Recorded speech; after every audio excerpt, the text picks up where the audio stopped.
Westminster is a committee of the whole. That means that all the board members participate in the deliberations on the budget. So I'll call the meeting to order officially at about 6:02, approximately that. And we'll do a quick round of introductions around the table and on the screen if that's needed as well. We have a couple of guests tonight. Let me start with board members and we hear. TVOC Westminster Board. Liz Hardy, Principal, Westminster Center School. Margie Ferry, Westminster School Board. Jim Vizina, Finance. Andy Haas, Superintendent. Charlie Hutchison, Westminster School Board. Oh, Vice Chair of the board. Right. And Cheryl Charles, Chair of the board. Karen Blanchard, the Westminster Board. And yes, please introduce yourself. I'm Chad Oggs. I'm with Southern Vermont Solar. I'm Andrew Cunningham, Southern Vermont Solar. And Simon Kluski, I'm a Westminster resident, and we're glad to represent our company here for this. Thank you. Great to have you here. We'll come back to you in a little bit. We have a couple of just kind of routine things to do as a part of the agenda.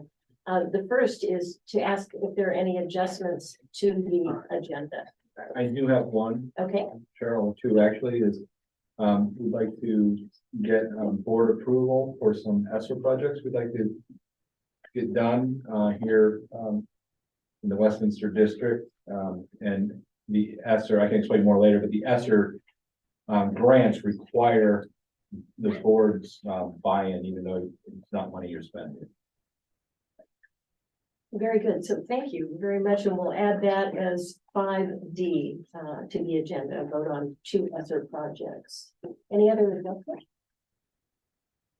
All right, with none, let me ask if there are any communications and public comment. It doesn't look like Nobody it. on the screen now. Right, exactly. And I don't see any right now, so that's fine. Thank you. We have a variety of topics for old and unfinished business. I want to ask Jim Vizina, if it's all right with you, if we start with the solar project, I think Sure. if that's all right. We'll do that. So with that, welcome again, Simon and team. And we submitted to us a preliminary proposal to bring a solar array to the Westminster Center School that might, in fact, at some point, generate enough capacity to also power the smaller Westminster West building, which is a part of this school.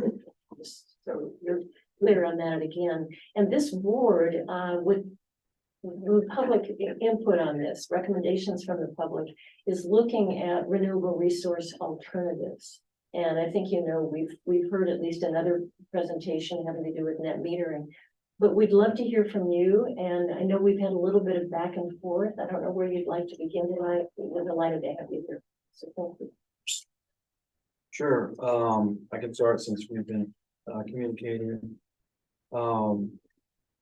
Usually what we do when we address people who are interested in solar is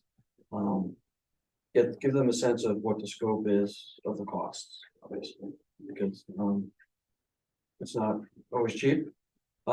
It's become more accessible now to nonprofits, municipalities, schools, for example, who don't have tax liabilities because of the Inflation Reduction Act, which now makes that tax incentive available to nonprofits, nonprofit entities, even though they don't pay tax. They still can participate in that program through the IRS. So getting a lot more interest. So that preliminary estimate was just to give you a sense of these are some ballpark costs for a large project. And we're doing another school in Brattleboro, and those are similar numbers to what they're doing. The limitation to what can be done in terms of size is where's it going to go? Is it going to go on the roof? Is it going to go on the ground? And then also the electrical infrastructure and what that can handle. So that's it. Of course, then there's the budget. What you have. So just like real ballpark looking, when I looked at the school, it's a huge multiple roofs, there's different. Places where the solar can go. There are different types of roofs, so that's something that, needs to be looked at. But, looking at the numbers that, Jim, you sent me. um, It can be done, we can put in solar, we could physically put on solar on this roof to cover 100% of those two buildings. The question is, will the roof actually support it, structurally, engineering wise? And, obviously, if the money's there to do it. Which two buildings? West. The two schools, Oh, West as well. Yeah. Oh, yeah, so I got the numbers, I got the electric bills for both. did we get a new? No, we've Oh, not gotten anything. No, I didn't ready. send those because, don't want to give too many numbers and set expectations that, without, we don't know anything, we haven't really looked at the building. So, this is a project that will probably wouldn't be able to happen, until, mid, if things move forward in terms of decision making, mid-year or towards the end of the year, so just, between, and for us, there's a question of sourcing, prices can change, the supply chain is fairly volatile right now, and so what we can get, what the cost will be 6 months from now, or maybe different, so that's why I didn't present preliminary numbers, but we can give you ballpark figures for sure. We need ballparks. One thing I want to say for the public, and I did say it in writing to you all, that we are only looking for a preliminary estimate at this time. That were this project to go ahead, it would require a vote of our voters or townspeople in Westminster, and a project of this size would have to go out to bid. So we couldn't make any kind of commitment. But by your giving us kind of a sense of the ballpark, it helps us understand from the beginning whether it's even remotely feasible. So it's greatly appreciated to have you give us this kind of guidance to get us started. Sure, and ballpark. Out of pocket cost would be probably around $400,000. For what? Okay, yeah, good question. To acquire all the equipment, to pay for the labor, to install it all, to go through the permitting process. Any engineering studies that need to be done on the structure. So that's ballpark to get it installed, connected, and turned on. And so you had originally said that it was like that south facing aspect of the gym. I don't know what that is.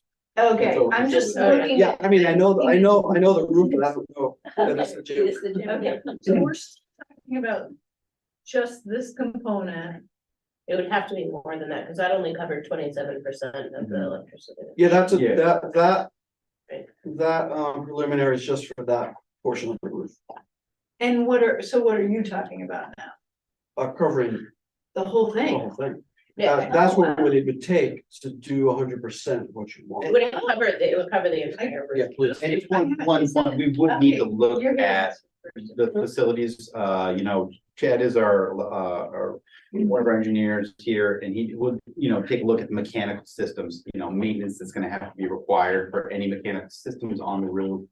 And of course, the condition of the roof itself and the physical structure of the roof would need to be verified. And then, of course, I'm the electrician, so I'll be looking at the electrical side of issues that might prevent us from fully, utilizing all that space. So there definitely could be things that get in the way of it. I think Andrew's at this point thinking there's quite a lot of space up there. There's a lot of space. It's super It's tight. flat though, right? Excuse me? Is it problematic that so much of it is flat? No, not at all. Yeah, would you just build them on a? Yeah, there's a type of racking which is it used, basically trays Yeah, and then, ballast, which are like, concrete pavers are used to keep those down on the roof and not, have the wind, fly the whole system off. And then the panels are attached to those. Question. So I took the numbers that Jim gave us to total up how many kilowatt hours we would build for. So it's about 180 something per year. How does that translate into square feet of it? How do you go from that to the hourly production of electricity by the panels you put up there? How do you figure out how many panels you need for that? You put it into a computer simulator. So there's some square footage produces over a period of a year, 100,000. Yeah, the modeling software we have, we can actually choose the actual panel. And all the specs and efficiency for those are built into the software.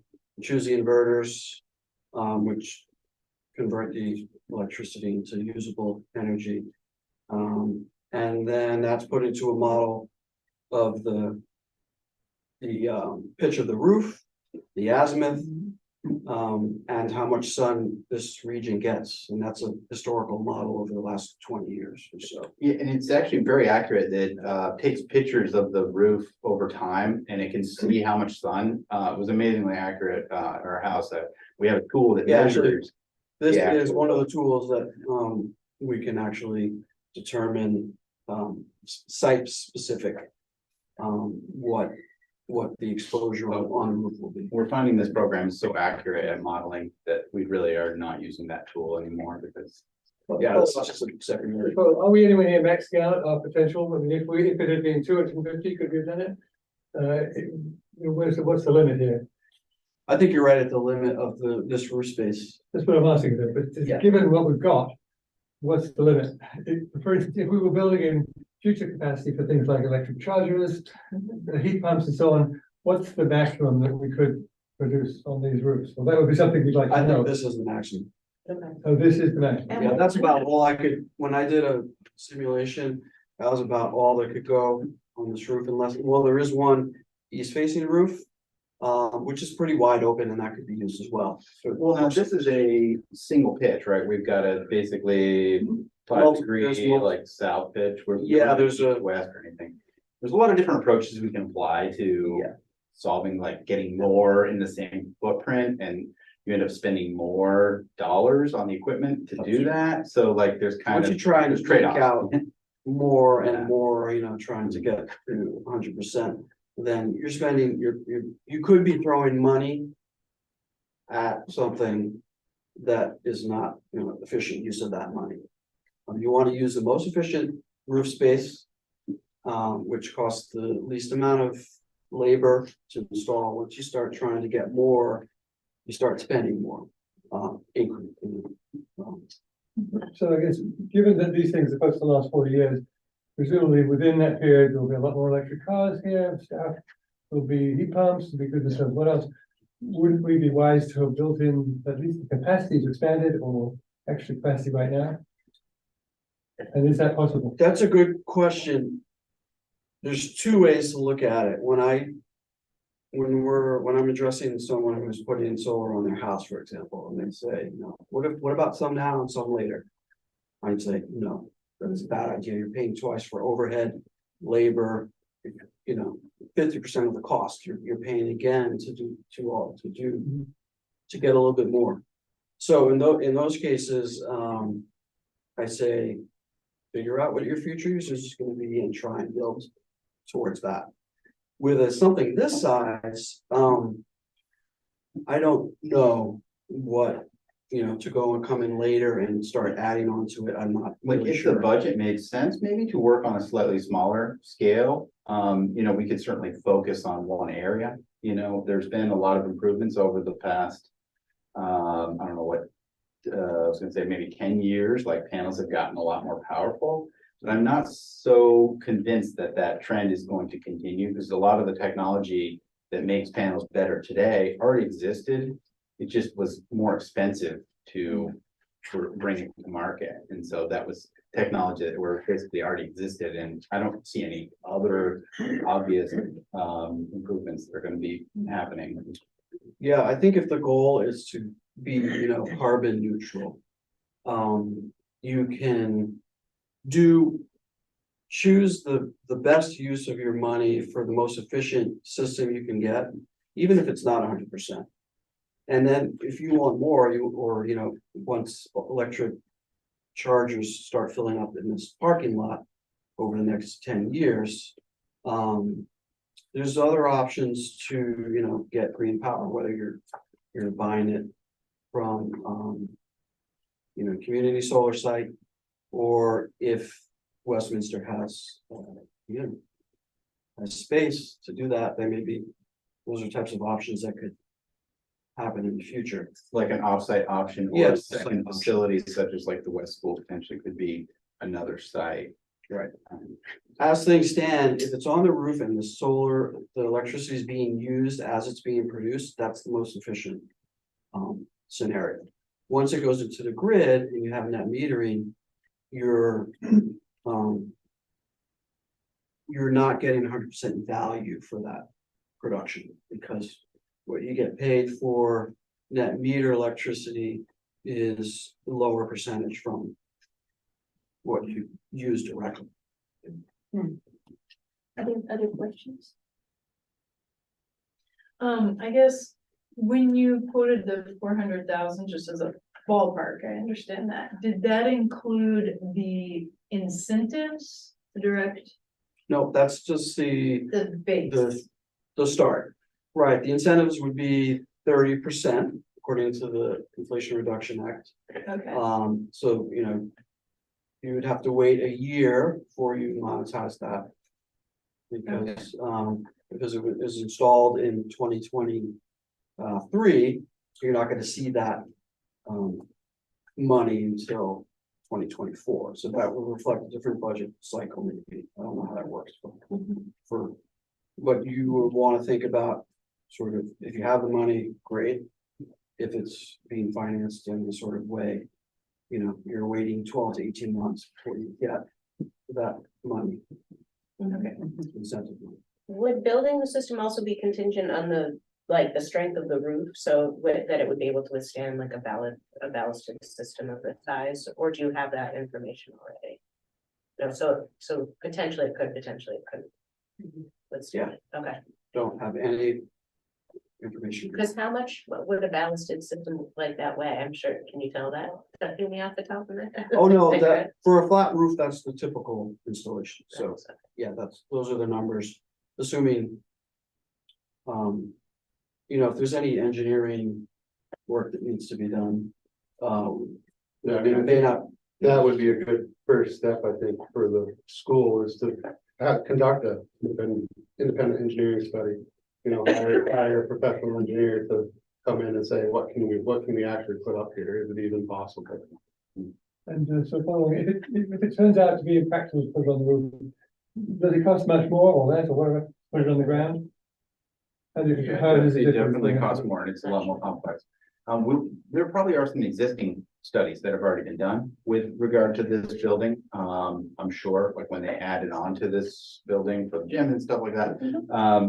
There's been some studies that are previous work that has already been done, but we definitely want to go there first and start talking to those people, those professionals there. Kind of build off that. If it doesn't work, what's the difference in the cost of the process, putting it on the ground? Yeah, it's a lot more. Well, change the permit, right? Yeah, it's a much more complex permit. And it definitely costs quite a bit more to put it on the ground. Yeah. Bottom 10 to 15%. 10 or 15% more. Yeah.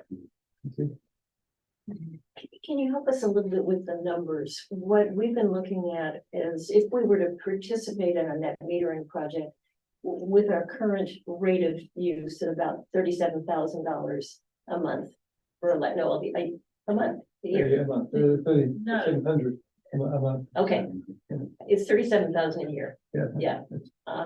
So we end up getting like a credit of $3,000 some a month, which isn't very much. And so how long would it take if we went to, 100% generating our own with a system like this? How long would it take to get what kind of return? I'm really trying to understand the numbers. Oh, you're talking about, return on investment. return Yeah. on investment, Exactly. Well, it'd be 10.8 years, just straight up taking the 400,000 divided by that, but you're gonna be getting the 30% tax reduction from that, so. I would say, off the top of my head, 8-year payback. Yeah, your Probably original, reasonable. your, with your 27% cover of the electricity was 7.8 years was the return. on There you go. investment. One other question, what was it? Hold on, if you can take just a minute, Marcy, yeah, I mean, but at that point, after that, what are our anticipated costs? They're just the basic things at GMP, because we're still part of that system, are we not? We're still part of Green Mountain Power in your Yeah. model. And so we still have some basic costs, very limited, but some. But it might be a few $100s a month versus thousands after the initial payback. Is that correct? There are some charges that are called non-bypassable, Yes, so you'll always have that if you're connected to the grid, so. Off the top of my head, I can't I remember. think it's about $18 a month per line, so if you have a 3-phase service, which I think you do here. I think it's like 50. And you, think you're on a special rate too. The time of use. Because there's not a whole lot going on here in summer, right? Mostly off peak, I think. It's off because peak, okay, the yeah, middle right. of the day Yeah, instead of right. the evening hours, because I mean, we are here at peak, but. Right, which is perfect. Yes. For putting it on the school. Margie? So my last question was back to Charlie's sort of issue was, so for clarity's sake, are you saying that you can max out the roof, but it might not be worth it to do that? What it's best to do, what the goal should be is to figure out your usage, your potential usage, and try to match that. Try to build out what would match your usage instead of building way too much or Yeah. too little. Yes, so, your best payback in terms of years, return on investment is to choose the most efficient part of the roof. Yeah. The simplest to install on, which limits our labor hours and any other complicating factors. We have to do additional things. And then building that. Once you start, getting more complicated, trying to get bigger, squeeze things in, your payback time is gonna get longer because we're doing things less efficiently. Yeah. You're putting money. And generally, on a good site, on a site, all things being equal, if you put on a system that produces 50%. Or a system that produces 75%, the payback is gonna be the same. So once you start going on roofs that are not efficient. You start to get less value for your money. Okay. So going large is not necessarily the best strategy unless you have unlimited resources. Okay, that's good, okay. Thank you for clarifying that.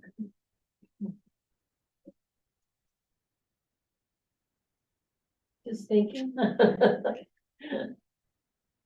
Yeah, I mean, Margie and I spoke to the person at Wind who was talking about the best route would be a combination, like for them would be a combination of solar and their product, and so that would be something to talk about. There was another, I know in our emails, there have been some question about batteries. Yes, And I do think that is worth addressing because. There's some. Big limitations on batteries in terms of the financial and also just the infrastructure. And they don't, like, they're very expensive and they don't give you a lot of power, do they? I mean, or they don't save. They're not gonna give you hours now, like days of power. Yeah, They're not gonna pay you. Even hours, even in a typical household, they wouldn't power you for a full day, would they? I mean, Unless you had yeah, the bulb. sure, yeah, and if you have solar recharging it, Yeah, but more, it's more what can it do in terms of the power, like. And this is the huge facilities here, I'm guessing big draws, right? Yeah. So. Couple computers. Yeah. Just few. And then these heat pumps, I mean, those are gonna, that's a large draw, it's gonna really impact the, life of the battery, and how much it's gonna be, how long it can last, so. But thinking about the power wall and the backup, the more, I talked to some other people about it, their point was, if we lost power, probably wouldn't be in school anyway, and probably the whole system would be closed. It's not like running a household. It is that if we have an outage like that, we're probably really not needing to have the school fully powered. No, the best you're gonna do is save whatever in your kitchen kind of thing, Uh-huh. or, I mean, I'm fairly certain he's our IT guy, has got the power surges and everything, so that if we lose power, he's got it all set up so we don't lose electronics and whatnot, so Mhm. I think it would most likely be, yeah, if we lost power, like I'm thinking like, what the ice storm, a few, type of thing, like days on days, you're maybe gonna try to save your freezer. Right. I still have one, just, if you could just help me clear up this confusion. So here we are, we're in the building and there's some kind of drawer, we probably have a peak moment. That's not necessarily gonna coincide with the peak production moment. So we're buffered by GMP, they catch us up when we need it and then we give them back. So that's just how it works, that we're always storing from them and we're always giving, and then we give it back to them and it balances out. Your grid is is your battery. The grid's our battery, so then, yeah, so unless they go down, what would we need a battery? Yeah, and your bill is roughly $103 a day here, so there's about $4 of electricity in the power wall, and 2 power walls. So, I mean, it would take 100 power walls, like, So. Yeah, I mean, Where would you they have, put that? they have industrial grade Yeah. scale. And it's not, Mega packs. it's not an investment, it's not gonna pay you back. It's not, yeah, there's no payback to it, exactly. Thank you. Okay. Help us more with the numbers, though. I'm still trying to figure out kind of the trade-offs, what this scenario would be versus other choices that we have. I mean, help us think that through a little bit. You said there in 10.8 years, it would be paid back. We're paying 37,000 a year now, 370,000. We're talking about a scenario where we pay out of pocket 300,000. Right, but after the 30% rebate, it would be more like 8 years, just under 8 years to Okay, get that money back. Now, obviously, there's probably gonna be some of this might end up being a loan, so you have to get into like the interest I that. don't.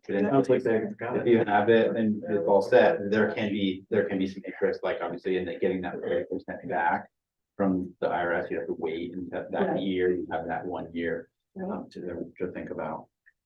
The other thing is just to remember is that once the system is paid for, you have no bill. Mhm. You're We have a small bill. You've got a tiny bill. Right. So all that money that, 37,000 a year. After year 8, that's going into your. Whatever, Mhm. your computers.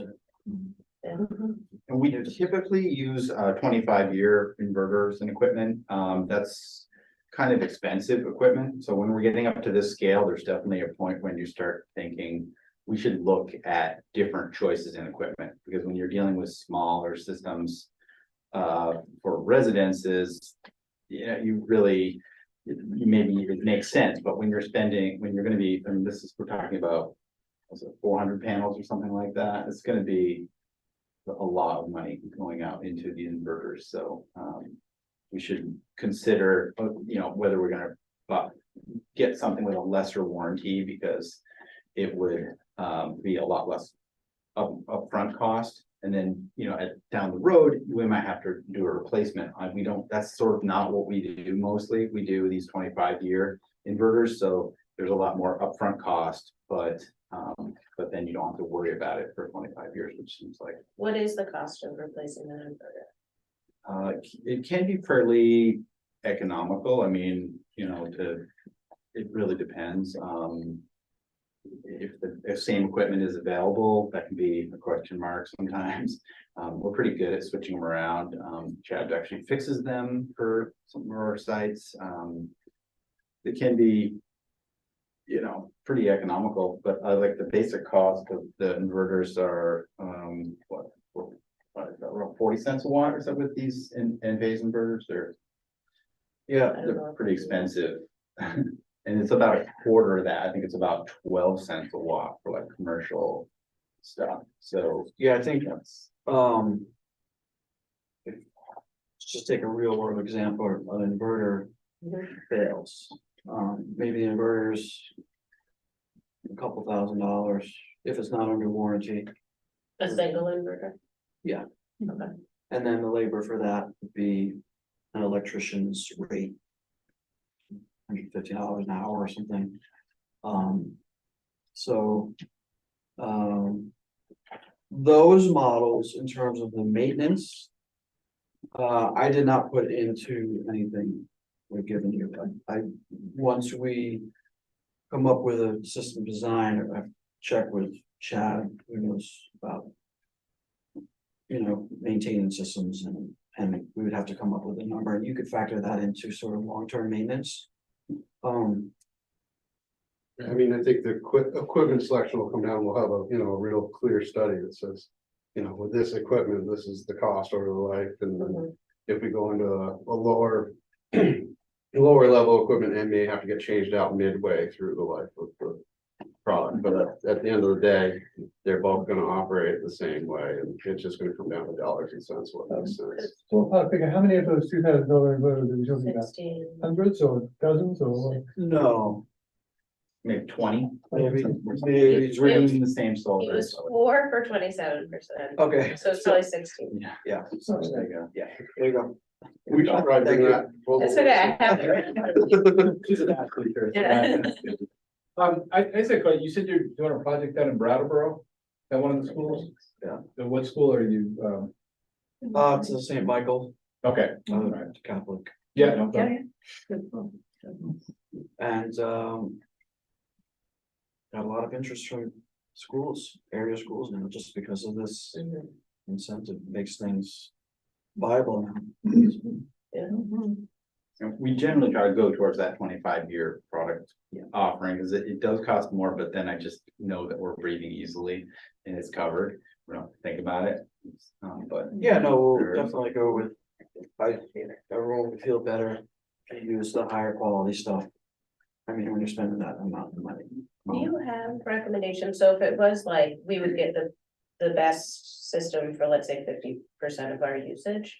So would you have recommendations around like another, like, green source to get the other 15% of our usage? Like, are there other companies or types of energy sources you work with, or? Well, I'm thinking of community solar, a community solar project, but it's so hard to find these right now where there's open availability for membership. Yeah. I think, well, especially if you don't have if you have a site, if you have a place to put it, it's probably way cheaper to put it on your own building Yeah. than to have someone else host it for you offsite. and, yeah, I think it's a little tricky. The one thing is a lot of those, community solar contracts are portable, so, you know, but this building's gonna be here for, you know, decades, it's so. I mean, really the only option is if there's another place in town where a community solar site could go, and maybe that could be shared between the school and other. I guess my question is solar the only recommendation for, like, that your system could potentially work with? Do you know what I'm asking? like if you put in a wind turbine, Wind turbine, or if there it was. just, would the two just plug in together and operate, or? I mean, they'd be Oh, independent of each other, they'd both be a grid tie type system, so that, you know, they're gonna be a generation plant, we're gonna be a generation plant. We're not gonna work together, fight each other, we have to both provide GMP what GMP requires. It'd be pretty difficult to put a wind site on this. I had a house. I was just using that as an on the hill example. over there. Yeah. And the windmill was so not valuable that the man said I could take it away if I would take it down. I could have it. It was not valuable. Where it was just no value. It's probably similar to, But battery expectation, how much windmill does it take, versus. Right, I was just, I think that's what you were getting Well, at. there's a new company that like Burlington is doing the pilot with right now that has a much smaller footprint wind turbine. It's not a typical looking wind turbine either. It's a new design. And their recommendation is to work in tandem with solar. It fits on a roof. It's yeah, they're like 8 feet. by 6 we can help the word, look at those numbers in terms of like what the levelized cost of energy is, and if they can put numbers that are comparable. Last time I did a comparison to this, there really is no comparison between a windmill and solar panels. Yeah. Way better value for solar panels. Just if you look at the costs of the system versus the benefits. From a net meter standpoint, Yeah, it costs them a kilowatt hour. What'd you just say? from a net meter standpoint, where you're using the grid as the battery, so Uh-huh. it doesn't matter when you put it in or take it out, So you can look at the levelized cost of energy, like for instance, like how much do you put up and what's your benefit? So in other words, what's the net cost for a kilowatt hour? Obviously, if you're buying a solar system for $400,000, it's not free. Those kilowatt hours are not actually free. There's it lowers your cost to a certain extent. And then we can help people make sure we're comparing apples and oranges. If you want to, throw some numbers around, we can. But we're not experts on like every single kind of energy. The only thing I could say just though, know in you're terms not of like, maintenance. Nobody wants more maintenance. So whatever you're looking at in terms of that, that's something to, and I don't think there's any doubt that like doing solar is the lowest maintenance in terms of like. Set it Parts, yeah. set it and forget it, there's no moving parts, it's electronics, so, As far as the infrastructure, that's kind of a limitation, like how much export we can have here. We'll take a look at your system and kind of come up with some numbers, like what we think the maximum export capacity would be.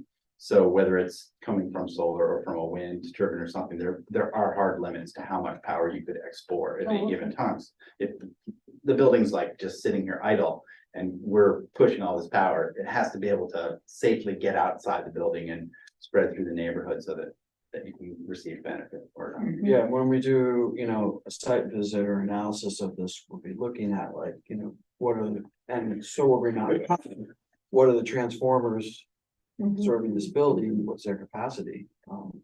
You can't really exceed that unless there's upgrades.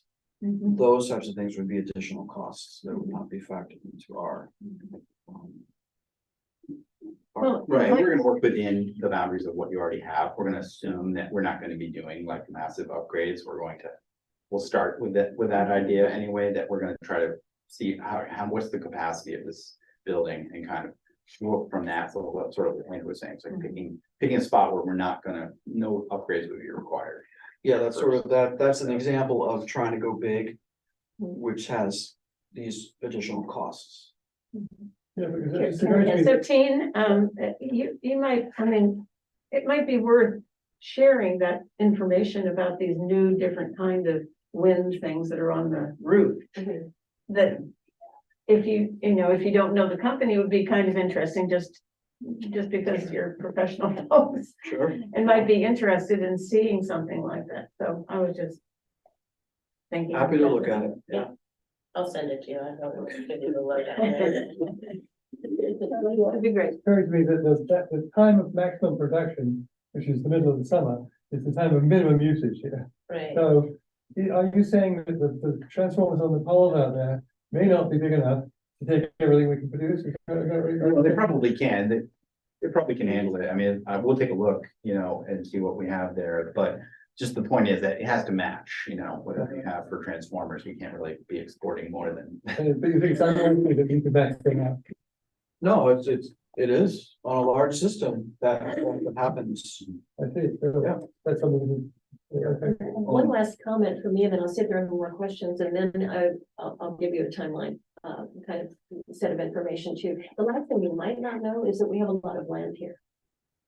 And so we would not need to look for another site in the community, at least potentially. I hate to bring it up, but as far as expandability, I'm a ground mount guy. Mhm. And we can expand ground mounts all day long. Mhm. So having one piece of this project in a ground mount that has space to grow may give you that good, happy feeling that all of a sudden, oh, we need to double our, double it, then it's right there, ready to go, and we'll have the infrastructure, and it's just a matter of putting more panels out there. The other thing I can say to that, in support of the ground mount idea, is that we can orient these things optimally. Yeah. The best direction, winter, summer orientation. And, you don't have to worry about the roof. And you can do I know solar trackers are more expensive, but you could potentially use solar trackers. What did you say? Solar track, In our experience, the solar trackers aren't, they're not as good as they say they are. okay, There's different ways to design the system so that it kind of negates what the solar tracker actually gains for you. spacing in the perfect places. So they're nice and they're high end. I don't think they have any place in them. But they also- municipal project. You also, require maintenance, annual that's true. maintenance, so you would need a maintenance contract with probably us. Okay. Is there a location for them? I mean, I feel like we would need a fence, like they're good in like a gravel pit and we have like a great big fence around it and it's very secure, like you can't, like even a kid is no way they're climbing over a 7-foot tall fence, like, I mean, they could, but originally the state was barbed wire at the top, which we were gonna say, really, barbed wire? So the last piece of information, and I mentioned this a little bit, but we will be working on preparing the budget actually we need to finish it in the next 2 weeks. And a proposal for the public to consider possible uses of our surplus monies has to be in very general ballpark terms, developed in the same period, okay? And then it wouldn't be voted on by the townspeople until March 4th. And then it would still take time after that to go out to bid and all the kinds of things. So this isn't something we're looking at happening immediately by any means at all. But I do think we need a little more information if possible in the next 2 weeks. Actually, in the next week and a half. Well, what I propose is that I think, since you brought up the ground mount, if you have land, I think that's something we should definitely look at. Because that could be, we could look at it and say, this is an obvious, obviously a better option. The idea of a 7-foot fence around it is not exactly ideal for a school ground, but we can figure out maybe where. It's good paint the fence. Yeah, make it a big fence. Yeah. First of all, thank you so much for coming and providing all of this. Any questions you've got for us, anything that we haven't fully addressed yet? When could we come? When would be a good time to come in and actually look at things? Yeah, anytime. I mean, just if you call the school and we could set up a time so that I could be available and my head of maintenance, so we can show you the grounds. And who's the head of maintenance? Jeff Potter. Yep, so you can just email me if that's helpful. Elizabeth.Hardy, HARTY @WNESU.com.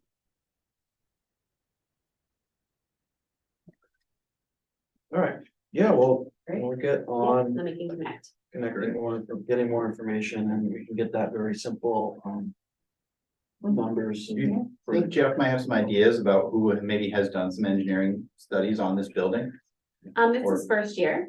Okay. But I can reach out to past maintenance and see if they have any of that information, or where that information is housed. If it's done, if it has been, we have the information here in the building, so we can figure that Is out. there a go-to engineer? We just had an engineer company look at all our buildings, but they didn't look at it for structural pieces. They looked at it for, like, what's the roof like? Oh, it's intact, it's good, that kind of stuff, right? We didn't say, hey, we're thinking of putting solar up there. Can you tell us if Well, it'll we handle it? do. But we could call them back in. 'cause What they were know we she- doing? the process of roof repair. Oh. So we have had the roof looked at by Janowitz. And so we have a detailed scope of the roof. Yeah, but you gotta get an engineer in to talk about the, so weight limit of. I wasn't sure if that was. Beams up here. These guys are sized right for us. Yeah, I mean, here I think you're fine, but it's, So how old is the building? You know, this is obviously a newer section of the building. There's lots of. No, sections. they just. Yes, there's a lot of so that. the original building was 1960s in the 50s. Yeah. And then you've got a 70s edition. And then, you might have a 90s edition or a 2000. And then you had this put on in 210, type of thing. So I think there's 4 or 5. From editions. 1950 on, Every decade. I would think But that there's like 4 or 5 the editions. most recent, Most recent probably, is there should be some pretty good information available on that as far as how, what they built it to. And then come to town meeting and you can vote. Yes. You can go yes. Right, and And then get the bid yourself. Saturday, March 4th. because it does have to be approved. Like Cheryl said, but. All right, guys. Thank you very much. Be in touch if you've got more questions as well, and you will directly contact Liz. Yeah. Okay. Thank you. Great, good to meet you. Yes, nice to meet you. This school, when I came here, my wife said, you should tell them that that's where I did my teaching internship. Oh, really? Yeah. Nice. You know, Sueño, Woodlawn, Oh, Wow, that's she had great. the book, Bookmobile. yeah, she used to go to grammar school, my kids love Sweeney, that's your wife? Yeah. Gosh, I really love her. Wonderful. Thank you. That's great, great connection there. All right. Thank you. Thank you. Thank you.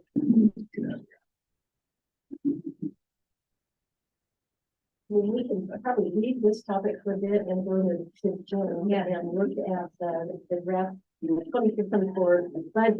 And actually, I don't. Did you probably bring up something? Yes. Okay. Look at either of our works, guys, and thank you. Yeah, Nice meeting you. okay.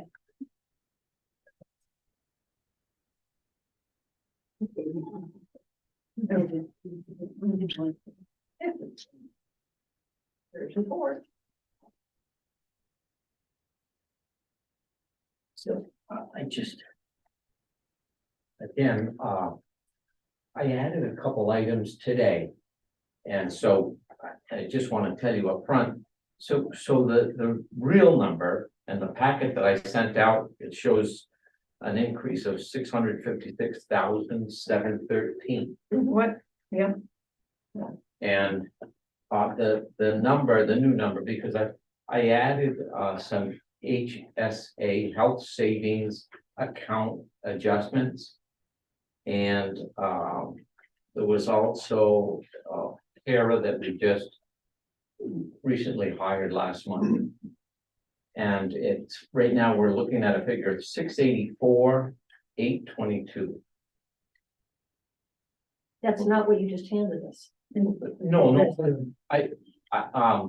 So those are corrections to what you just handed us. yes, I said, yeah, so the first page that says, page 1 says,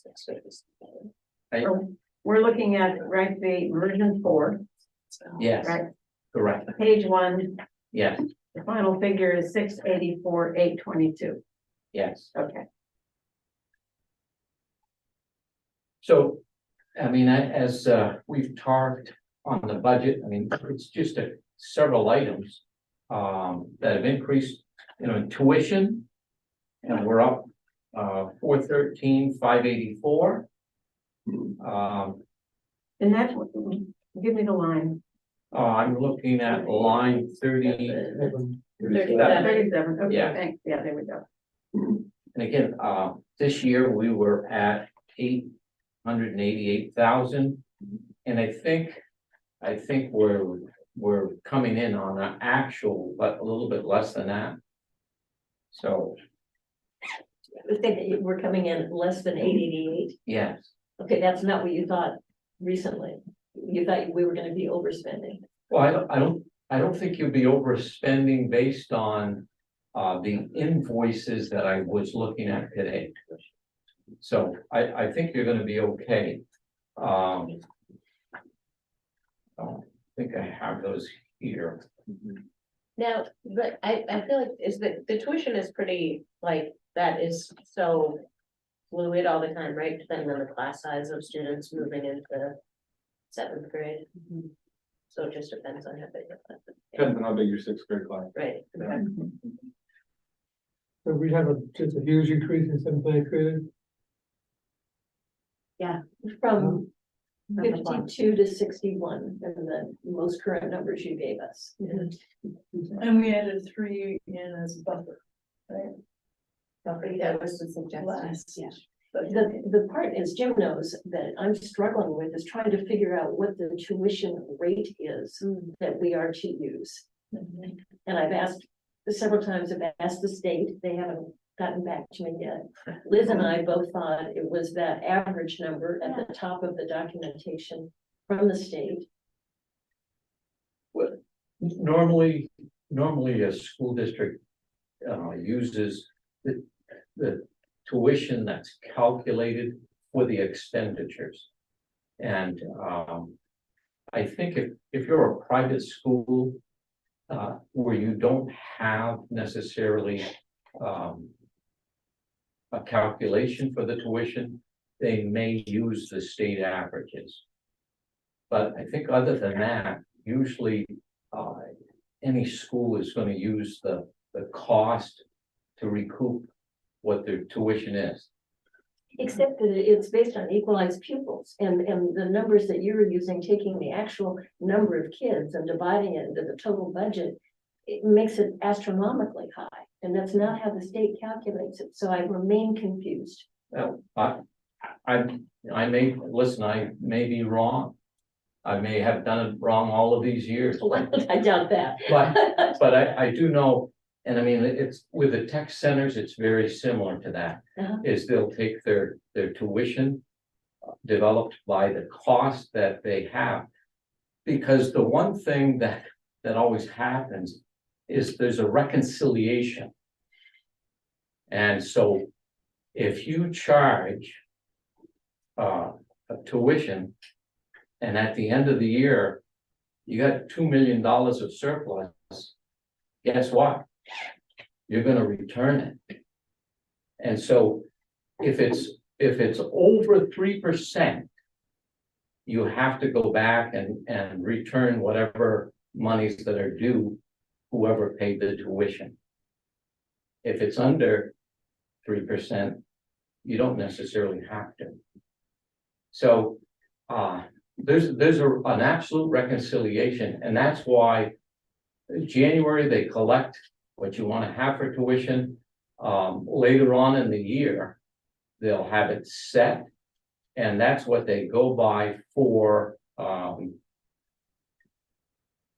tracking, because there's a statistical report that we turn in the summertime, early summertime, and that's what's cranked through for making sure that all of the expenditures are tracked. can you remind me what we used as the tuition rate? What you used? Yes, sure. Actually,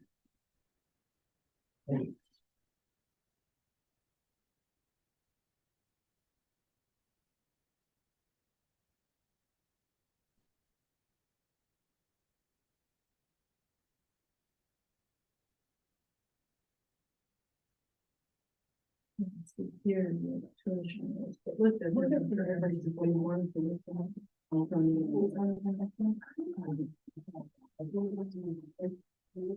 I just, my past, I just have a question. I thought that we only, when students chose which middle school they wanted to go to, we were only responsible for paying the set tuition rate by the state, and that if the school charges over that, then that would be the family's responsibility. Correct. Right, like we're not paying for the burgers. We're not paying, like, 'cause, I mean, Yeah. many schools have an extra cost that is fair, so that's why I thought that it was a set rate. Like, I agree with that. And Jim, this chart that you just handed us is again based on actual numbers of kids. It's not based on the formula that gets us to equalize pupils. And so the bottom line number is far higher, and it's higher than the document that came out from the state that currently shows a $16,020 average tuition in the state. And then Westminster's tuition is listed in that document on page 13 Right. as 17,000 something. So I'm just really puzzled by not knowing what number to use to calculate our budget. And I did write to the state, I called the state yesterday, I placed a call to our attorney. I know you're doing everything you can to help, I've never seen this before. And it's way different than this 25,000 on this sheet. That's correct, and again, that's because Jim's taking real costs and he's dividing it, not on the formula of weights that give us the equalized pupils, which is what the state uses. Right. So, but I will say, on the plus side of this whole discussion, this is the number that we don't have for the budget. Everything else is looking kind of solid and clear, and it tracks the things that we've done for years, the number of people we can anticipate, again, with Jim's help, we know we have a 12.6% increase in health insurance costs. We know we have the payroll increases based on negotiations. But and everything else, is just reasonable. But this is the number that we need to figure out. The supervisory union has policy on this because this was on the committee that we discussed. And I'm pretty sure it says every year, the supervisory union will set, or school districts will set a number, it's the tuition rate. And that is the rate that the charge between schools and kids who go out of the system. And it's always been in the range of 15, 16, 17,000 in the past. That's correct, but every year I voted on it, but that's why I'm trying to figure out the source and the process right now. So a little more research maybe, and we need to figure it out in the next few days. Yeah, So what difference would it make to this number if it was only 17,000? 4,000 times.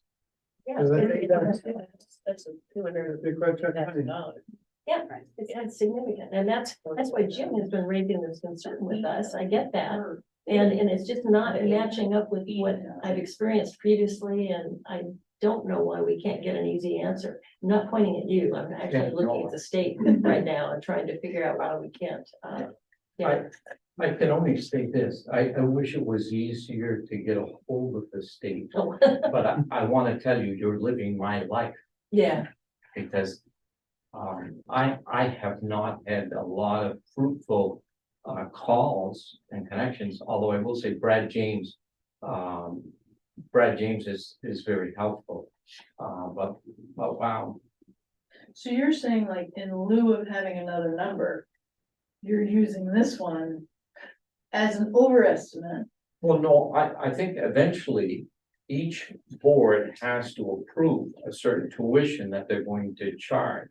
correct. And so that's the number that I'm presenting.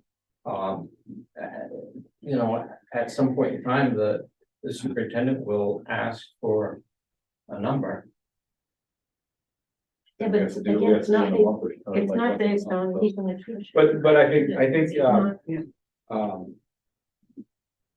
but I think what the school agrees to give a voucher to a family is not what it costs them necessarily all the time. It's probably much lower. I mean, I've just been searching here too, and the state, you can't find anything on the state website that gives you anything. There's a site called Ed Choice, which is, I'm not saying they're accurate at all. I don't know what but theirs is right around 16,000 is what they're saying for grade 7, 16,000 change for grades 7 through 12. Is what you, so that fits in with you, but that's not a state supported website, so I'm not. And right, I've seen this, yeah, so. And again, if there can be a separate agreement with any school. You know, if you want, it said, look, that 15,000 is a maximum. And you went to Rockingham and said, hey, guys, that's it for us. I mean, there can be an agreement that's reached. The problem with doing that is that also extends to any other district that receives students at the middle school. In other words, they can't single source Westminster. It has to be offered to every Right. district. Well, thank you for the documents you've sent, and I've been, reading them and, again, reaching out, and again, I'll say, I think for us to have a budget to propose for town meeting, we're very close, and we're not on this number. This is, and this is one that has tremendous impact on our budget overall. But, and that is to say that we have had an increase in numbers of students that are in the 7th and 8th grade for this coming year. Right, based on Liz's Yeah. numbers, again, So for- 52 this year and 61 for next year. Well, for example, we have 20 current 8th graders that we're tuitioning and they will be leaving. So next year we'll have 34 8th graders and 25 7th graders. So Yeah, we know the Just- number. more kids. Yeah, so that's one thing we can say. And that's why it's important to make sure Really that it's based on this equalizing factor, because without it, it's I mean, what Cheryl has said so often is that going to town meeting with that number, people are gonna be looking at it and it's not correct, because they've seen something over time. People have good memories at town meeting, I think.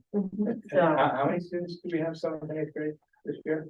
This year, 20 and there's so 54. The last chart you gave us was 52. If we're up to 54, that's. Yeah. So just taking your approved budget, what you adopted, the 23 budget is divided by 54, you're at $16,454. Thank you. That was so we used 16,000 last year, is what you're saying. No, we used a higher number of kids. Of course, we thought it was a higher number. This is a lower number than we budgeted. I have a question actually. I'm just doing simple math. Yeah, there, thank right? you. Yeah. Yeah. I don't know if this is in, so if we tuition a student into. Another school, like into middle school, and then they are, let's say in 7th grade or 8th grade, they're placed out of district. Like an out of district placement, does that cost fall to us in Westminster? Well, no, because the special ed cost is an assessment at the SU level. Okay, Special ed. So if you would still be responsible for the regular ed portion right, of that student's tuition. So let's say, just, I like easy math, I'm an English major, right, right? So let's say a out of district placement were, $50,000. And the student, you're paying $15,000, right? So, yeah, I can't even do the math in my head that that's okay. I fast. know, So, it's very bad. but that $35,000 is part of the special ed assessment. The $15,000 is the money you're owing. That's probably what that's. And for an out of district placement, it has to go through special It should. Okay. I would not be able to speak with confidence that we have not placed regular ed students out of district in this district in the Yeah. past. ed. I was just wondering if that happened, if that's a choice of the middle school, we then incur. Well, so again, it's in SU, it's not the middle school making that choice. Yeah. It's the SU making that choice for special ed because the SU is the LEA for Yeah. every student within the district, Yeah. or the SU. Just wondering if it was in a special, but. So we have conversations, so to be very honest with you, those are conversations that we have, so Liz has been involved in conversations around another student who maybe, I'm not trying to divulge a lot, but maybe was supposed to attend another, school within our own district, and then is attending a school here, let's say, or vice versa. That would be handled very similar, that all the principals are involved in that conversation, because there are costs incurred. Yeah. And so we just can't just say, student A who's attending, school Y, you're now gonna go attend Westminster School. Like, there has to be a whole conversation because of the cost.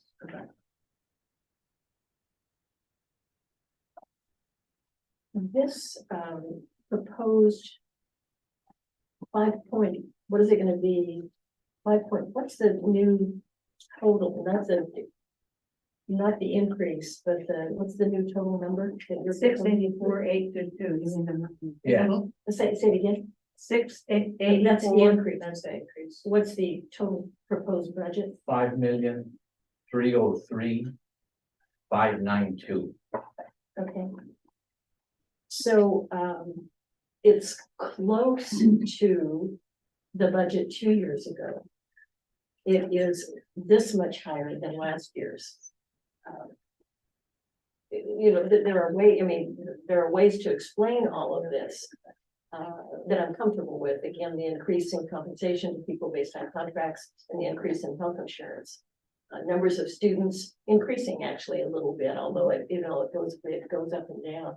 But this is again, sorry to repeat it several times, this is the one figure that I'm not comfortable with and want us to figure it out.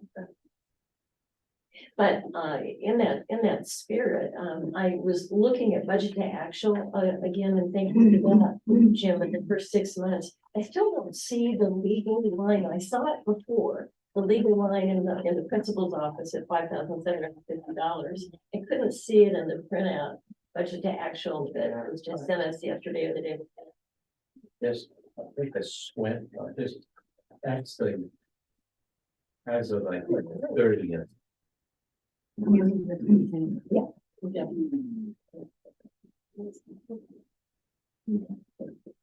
Hang on. You go. You go. Yeah. So,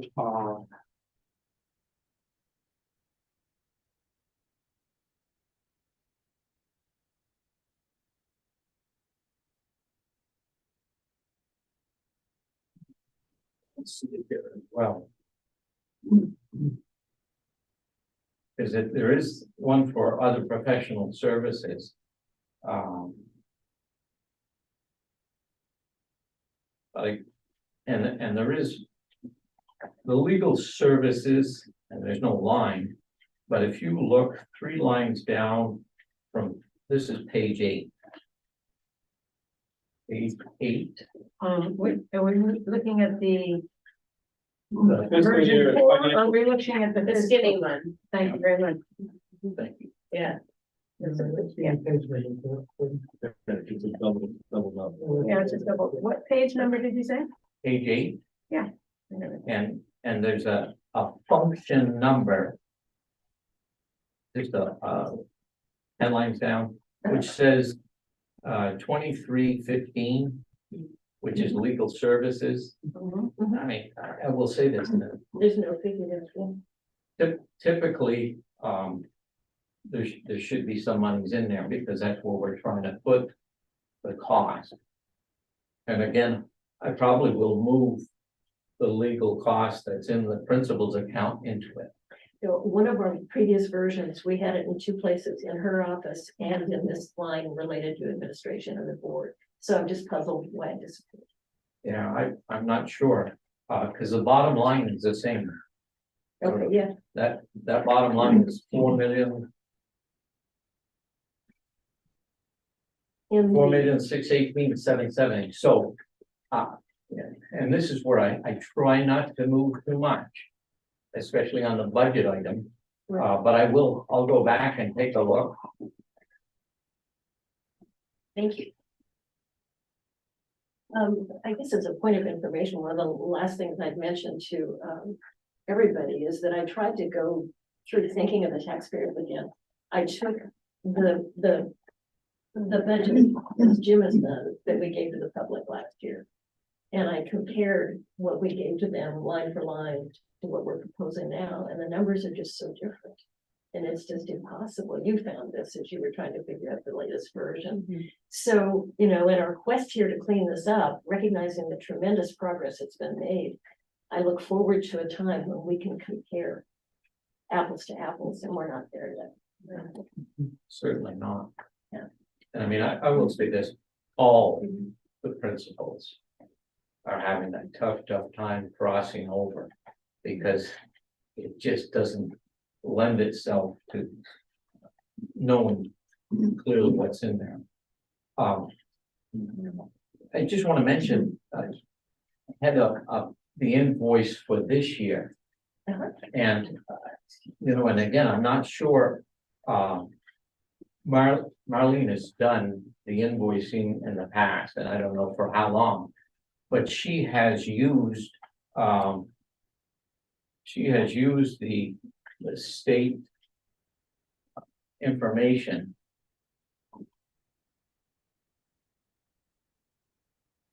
And they send out, this is Vermont, and they've sent this out, and this is what typically Marlene uses for invoicing.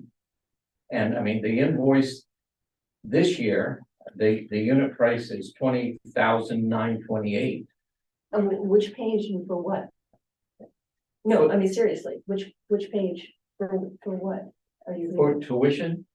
Yeah, I mean, the page for Westminster is 17,000 on page 13, and the one at the top of the page is 16,000, so. Well, and I don't know who did this last year. It wasn't me, Right. but I can tell you this, typically when you read this, where it says Westminster. Uh-huh. And that's 17,850, Right, that's your tuition. If somebody comes in to this school, that's what you've been approved through the state of Vermont to charge. Mhm. If you said, look, I want 18,000, they'd say, no, can't do it. okay. So, and that's typically what they use. Schools will use this to bill the tuition and invoice. And they can't go higher, they certainly can go Jim, lower. what is that you're holding? That is the announced tuition, because But from the state, I can say. From the state, okay, thank you. yes, state of Vermont, they have an announced tuition. And that's what school districts have to, there's a form that they have to fill out. So, can I clarify, Jim, so you just described that as the amount of money the school can charge somebody coming into the district. Is it the same figure the school has to pay No. when they send a kid out of the district, like to come? Not related at all. Not related. No, because let's say I want to send somebody to KUA up in Meriden. Well, and I can assure you that it won't be under 30,000. No, but doesn't the school set a limit, we'll pay this much, no more? Usually, I mean, I think there's a lot of latitude depending on where they want to send students. So the announced tuition for Rockingham last year, $20,811. So what you're saying is that's what Marlene used to bill back, or something of that nature. That's this year, sorry, $20,811. So does this mean that if a kid tuitions in, they actually pay less than the actual tuition rate? Again, The kid tuitions in, they're paying less than the actual tuition rate. for this year, Yeah, I don't know what your costs are for this year. I haven't figured it out, but I know that sheet right there is for next year. but that should be, That's based on the cost for next fiscal year. but I thought our district expenditure budget was not 4. It was 5 million, not 4 million. It's this year, it's Right. for 618 this year, 23. But this says FY 24, Yes, and it says the district expenditure budget is 4 million. yeah. I thought we just said it was 5,303,000. The one thing- For next year. Yeah, and this is FY 24. The one thing that has to happen is any tuitions that you pay, Yeah, you have to pull out of your costs. So you can't charge somebody for the tuitions that you're paying for. yes, that makes sense, but there's not $1 million there's not $1 million in there Well, of if tuition. you look There's- on, if you look on Where is the there? line 3, I guess there is $1 million. Never mind, never mind, I'm think about it. Got it. and see, the So way that this is comes set out up, of the budget. this is awesome Your because tuition. it if you change a buck in your budget, it sucks it right in Okay, and does all of the background stuff. It's Right. awesome. Back to something you were saying a minute ago that I may have misunderstood. We were talking about Marlene preparing the invoices and using 20,000. We were talking about Rockingham's tuition. for Yes. So the middle school. So you're saying that Westminster would be billed that 20,000 something figure for the number of students that we have going to the middle school? Is Yes. that what you were saying? Yes, this is the announce, and in January, what happens is school districts have to give an announced tuition. So, Is our screen supposed to be up? so the reason they call it announced tuition is because everybody has to put it into their budgets. Uh-huh. So whatever schools are tuitioning students, they use these numbers to put into their budgets. And that's why they call it an announced tuition. And we won't get it until really after this budget development process is over. You're not scheduled to submit your paperwork till January 15th. And sometime in January, you're locked and loaded for the announced tuition. It's just, Mhm. So then, we could just, so my kid went to Compass 1 year, and when we first moved to town, and we were told, the town pays this much money if you go to Compass. Yeah. We weren't said how much we want, and I think Compass just accepted that, but we were told that's how much we'll pay.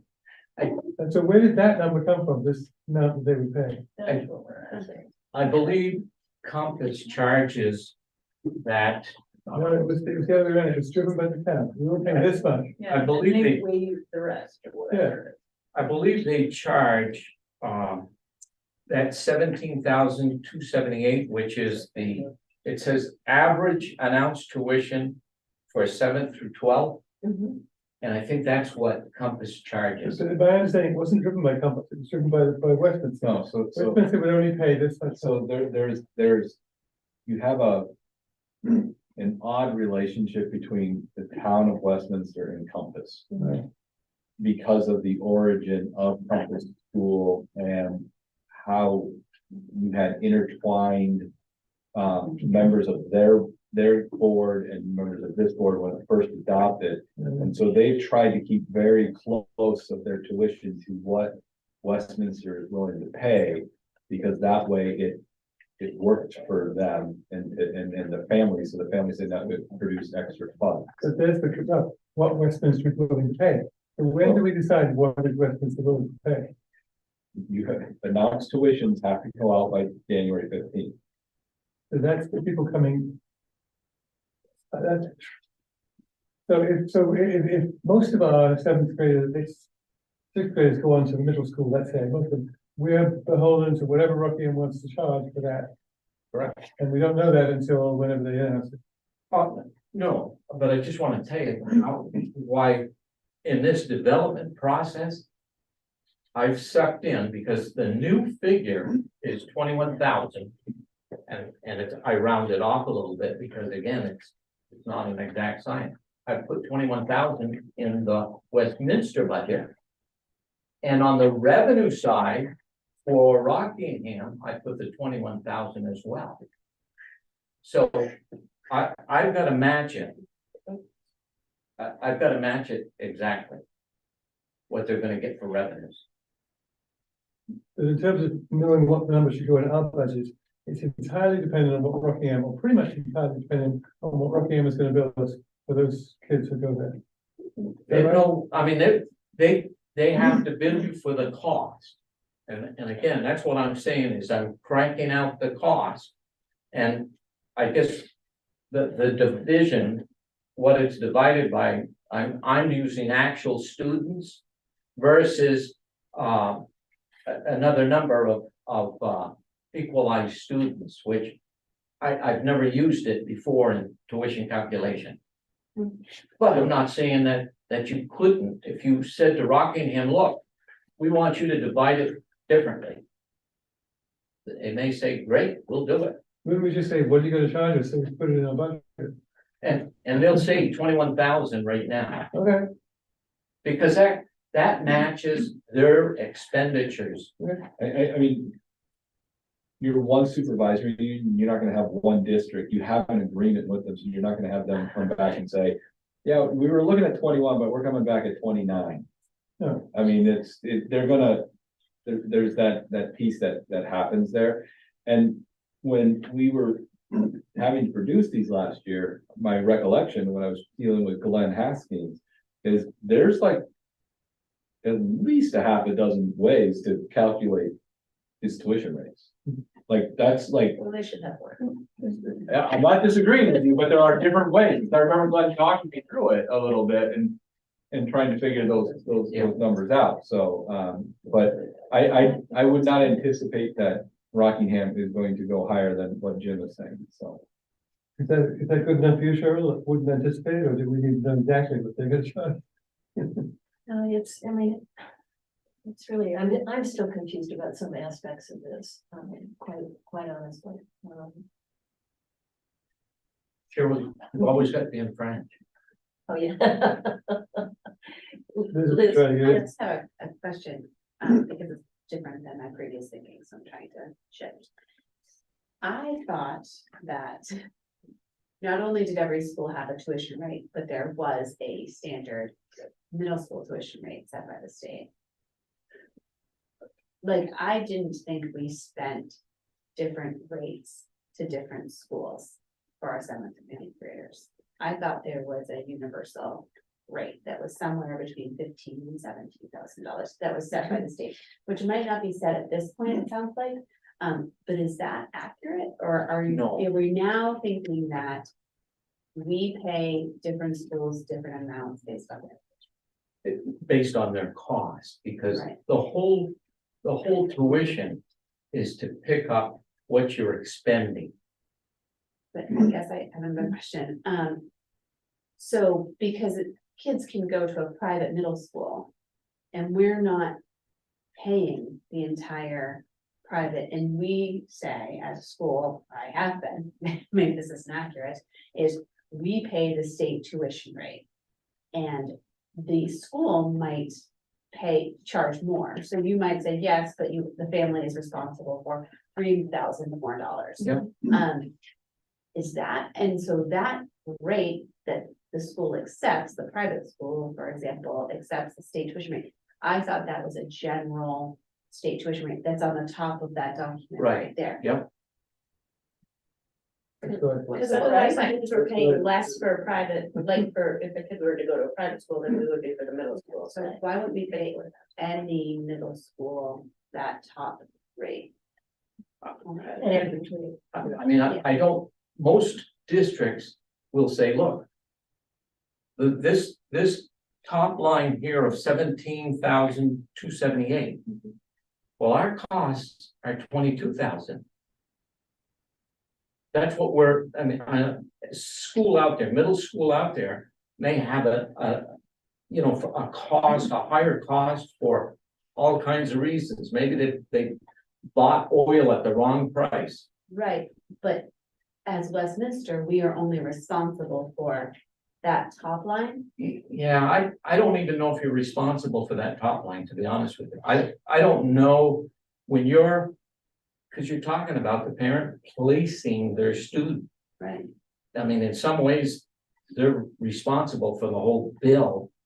And I think most schools are going to try to help. But I don't know that We you are responsible for tuitioning them to middle school, so we are responsible for a portion. And I thought we were responsible for the state set tuition rate. I've never seen that in it. Well, look at that invoice that you had. Yeah. We paid Rockingham more than the state tuition. Yes, no, that's right. But so why do we pay Rockingham more than we pay Compass? That's the question. You I guess pay, they're poor, or pay any of the other schools they go to. you pay Rockingham what it costs them to educate a student. But why don't we pay Compass what it costs them to educate a student? You don't know what it costs Compass. It costs more than the state tuition, right? I don't know what it costs Well, okay, Compass. so then let's take Compass off, let's take about. Grammar school. Grammar. They announced their tuition rate, why don't we pay it?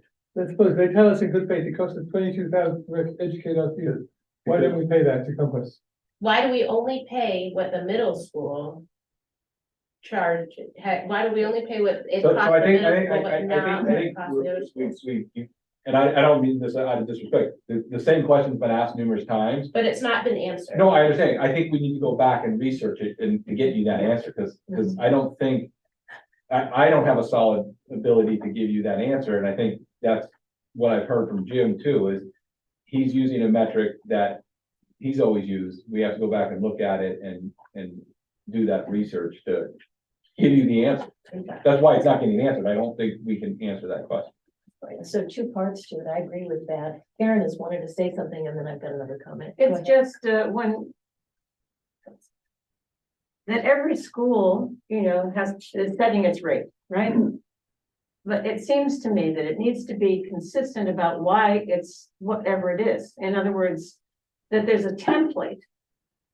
And that, it's, you mentioned like the oil was, higher. I mean, we have to know how people set the rates that they set. What are the criteria? To me, it would be really helpful if every place had a set of criteria. And we knew it in common on how it was established, as opposed to, well, this school just says this. Well, But we can't control all that, like, they set their rate, and I think we just need to set a rate that we're gonna pay out to any school. I'm with you about that, but I'm only saying is that clarity would be helpful to understand, to say to Rockingham, this is how much you're charging. Yeah. Why, what are the elements that go into that charge? That's Well, all. we that- look at their budget. At each budget and being like, no, yes, no. We- What happened if think we that went they ahead do. to Rocky and said, I'm not paying you 20,000, we're paying you 17. Yeah. We're in the same issue, what would? I'm just talking about. How'd that be resolved? All right, let's wrap this up. Just clarity that I'm asking. Fair enough. Yeah, but there are two things out of this, two questions. One, we need to figure that we're comfortable for the budget, and so we have more research. Secondly, though, Andy and Jim, you said earlier, we're supposed to set the tuition by January 15th. Are we to set it on what basis? Or is it this number that you're submitting to the state? I mean, it is a deadline from the state. The numbers on that sheet Mhm, represent today. mhm. Now, if you said, look. We want to cut our budget, we're gonna pull $500,000 out and somewhere. It would reduce that cost, that tuition cost that you eventually are going to have to approve. I'm good with that. You're sending these raw numbers to the state, though. Is that what you send and you say this is their? No, you would come back to you all here and say. Here's our recommendation for setting your tuition rate, because at some point you just have to do it. Between now and the 15th, without a meeting, our next meeting is January 19th. I'm asking. Maybe we'll be late. We'd need be late or need a special meeting. Okay? Yeah. Well, give us a heads up. I think we need to get more information before I want to come back and make a recommendation to you to set a tuition rate. Okay. So, that's,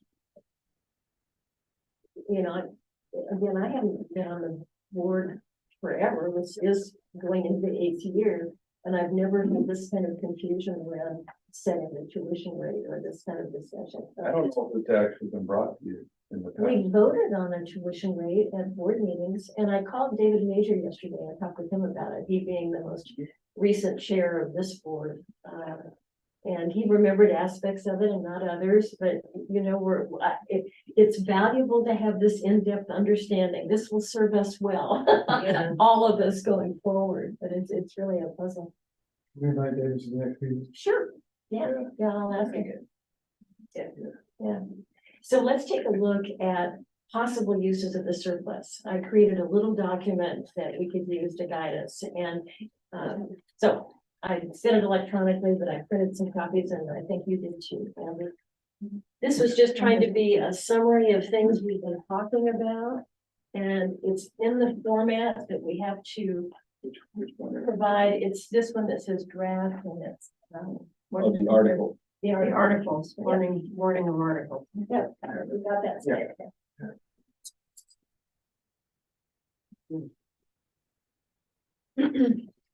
Cheryl, do you think you're gonna need Jim for part of this conversation? It's, I don't think you, I mean, it's up to you, Jim. You and I have gone through this conceptually. These are just, it's in the format that's used for town meeting. And it has topics in here for possible uses of monies without numbers. I printed it. I want you to- So if you just want to take that, Jim, and you'll be back on the next day or so. Read it. I think about your long to-do list.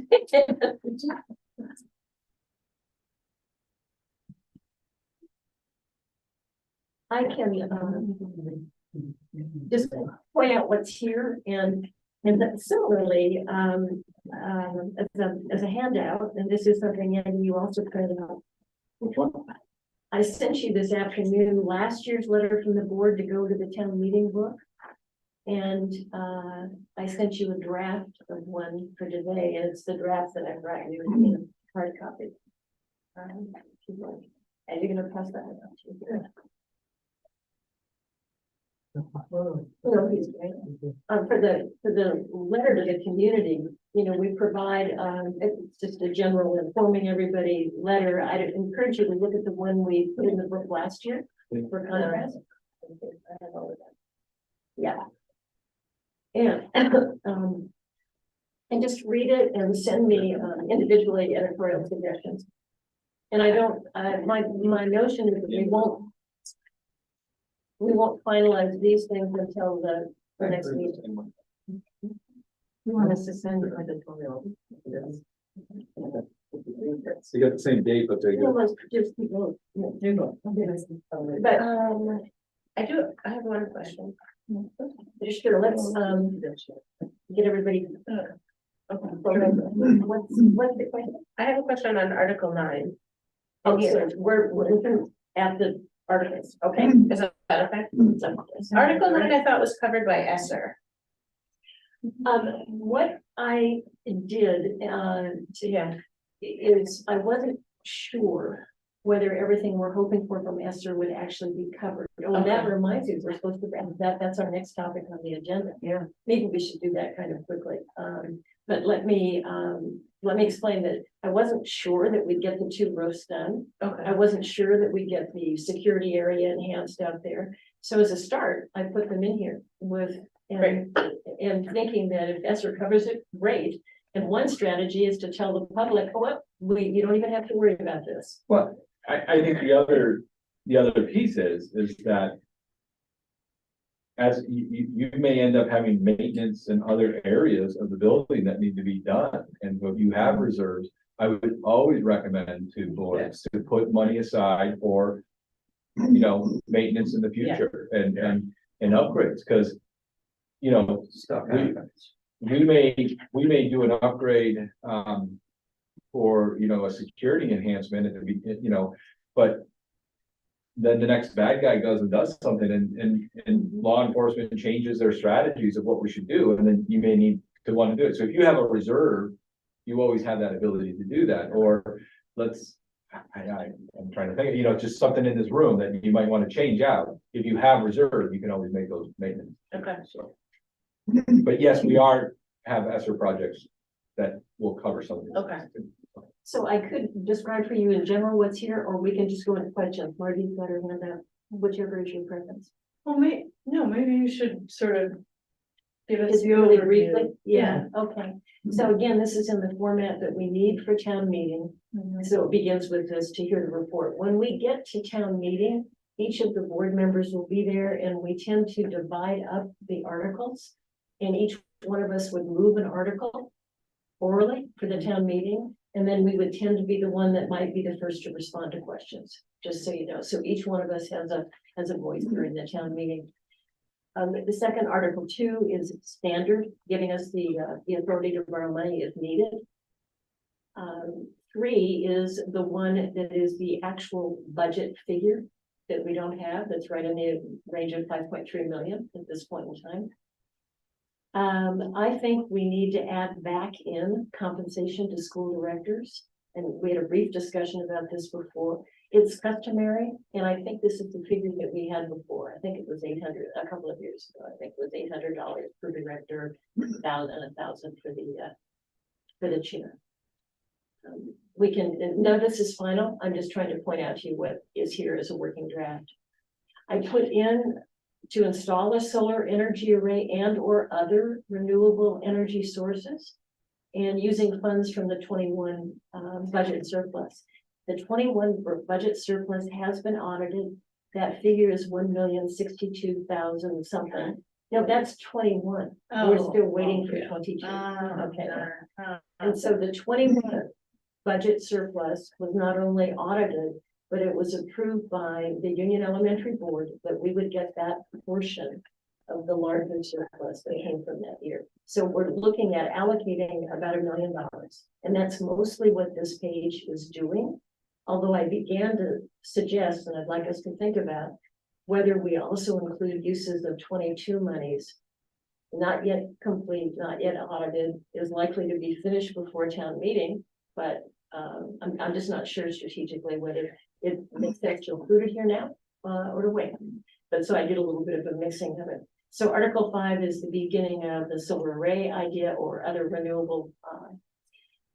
Article 6, putting in that idea that came to us from the public about charging stations, maybe. Article 7 is a dedicated reserve. This is about tuition. And I would point out, and I want to raise it with the attorney, that in 2019, the Union Elementary Board voted $100,000 toward tuitions. And I think because that was already approved and never used, we might get 70% of that, $100,000 that we could use if we needed it. Article 8, a certain percentage. This is to do all the improving of the outdoor learning areas. Yeah, I love it. Both at the west building to improve that playground and here. And you can see, you know, there are a whole range of things. We'd have to pick up a number, but it could be the pavilion. Andy, that's still in ESSER 2 monies, I think. We might look at that also. But at any rate, that's what this one's about, and it responds to Sarah Carlisle's suggestions as well as lots of other discussions. Surplus funds in number 9 was the roofs, and that is correct. It's currently in ESSER, but I don't know whether it'll be completed or not. Article 10 already in ESSER is a proposal, but to enhance security. Maybe this is too specific at the entry areas of both the center and the West School. I don't think we've addressed the West School building lack of security at that point. That's something for you to think about. Yeah. Number 11, though, I just put this one because I've heard people fussing about what it costs to rent musical instruments, and I wondered about the rental for sports equipment and wondered if we could create a reserve fund or something like that. 12 is, this is the broader one that Andy was talking about, unanticipated repairs or enhancements to existing buildings, and to authorize the board to expend those monies. This is that standard language in this concept, but the idea is, you know, improvements that might be needed. And then this is looking at the Rockingham model, and I did actually discuss this with David Major. Out of this $1 million or so, sending some straight back to the taxpayers, and so potentially 250,000. Is it number 13 you on there? I beg your pardon? What number are you on now? On number 13. Okay. Apply the sum of 250,000 from the fiscal 21 fund balance to offset expenditures in the fiscal. That's to reduce our budget. We can actually reduce the proposed budget that we're working on right now by $250,000, and that would put us right in the ballpark of where we were.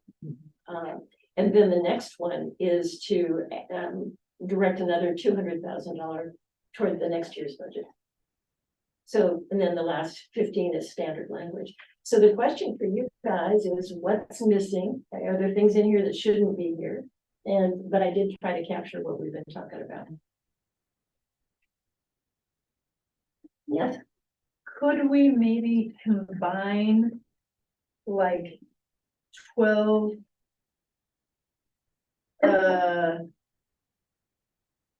8, 9, and 10 as like capital improvements and maintenance?